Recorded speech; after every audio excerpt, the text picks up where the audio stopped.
Hi Frontline, I want to update you on some family business that's going to affect everybody.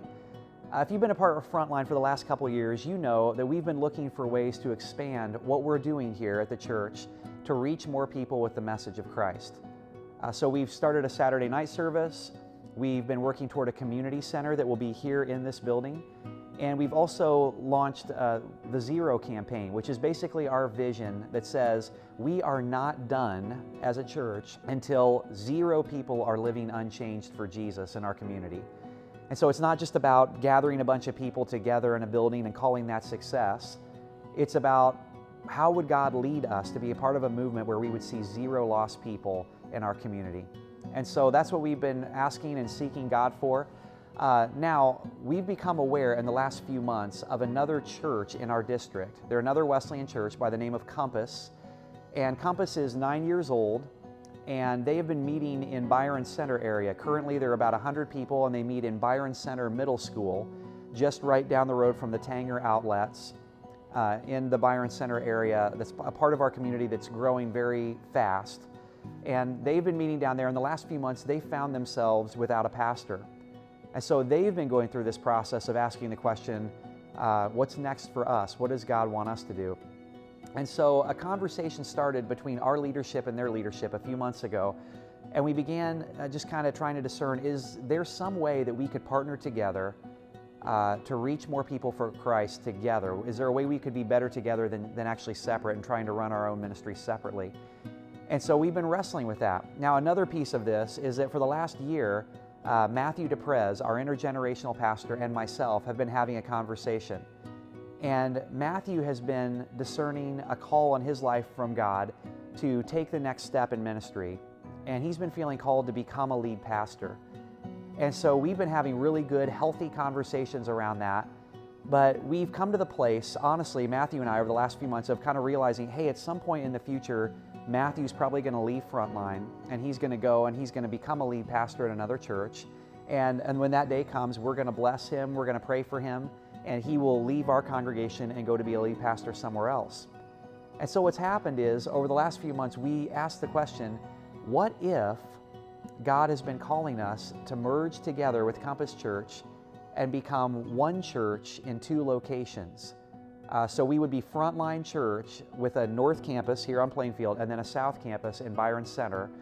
And Matthew would actually go and be the campus pastor for the South Campus here at Frontline. And so what would happen is we would basically be one church in 2 locations where we would still put the messages together. It would be the same sermons, the same messages in both campuses, but Matthew would preach primarily at the South Campus.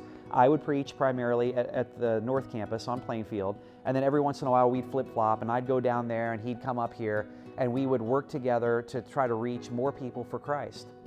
And so that's what we've been discussing. So what's happened is our leadership team and the leadership team of Compass worked together with a merger team that we formed together to answer all these questions and say, what would this look like if we actually did this? And what's happened is the merger team has come back, and the leadership team of Compass and the leadership team of Frontline both have voted to go forward with this and to move forward and to become one church in 2 locations, and to recommend that to the members here at Frontline.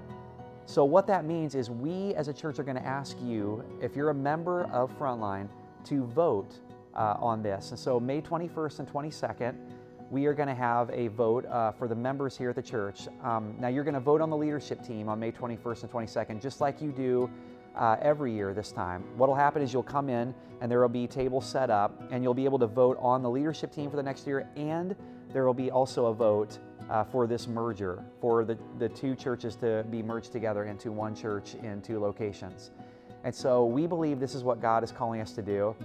Again, it's coming to you recommended not because it was the plan we thought we were going to be doing, but sometimes God moves and you have to be open to what He says He wants you to take. And we believe that this is what God is calling us to do as a church. So we're asking you to vote on May 21st and 22nd. Now, I'm sure there's a million questions going through your head right now. And so what we've done today is we prepared a frequently asked questions sheet of paper that you can pick up right here in our services.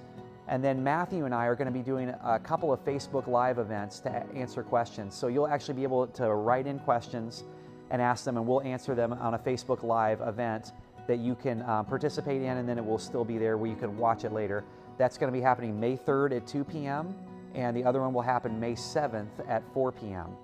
And from there, we're going to do everything we can to make ourselves available and answer questions between now and May 21st and 22nd. But last thing, I would just want to call everybody in the church to pray. Would you pray for this? We really feel like this is the direction God wants us to go. And if this is truly what He wants us to do, would you pray that God will continue to keep opening the next door and the next door as He has up to this point, for us to keep moving forward as a church, and that He would make it clear if this is something that He wants us to do to work toward the goal of seeing 0 lost people in our community. Thanks a lot.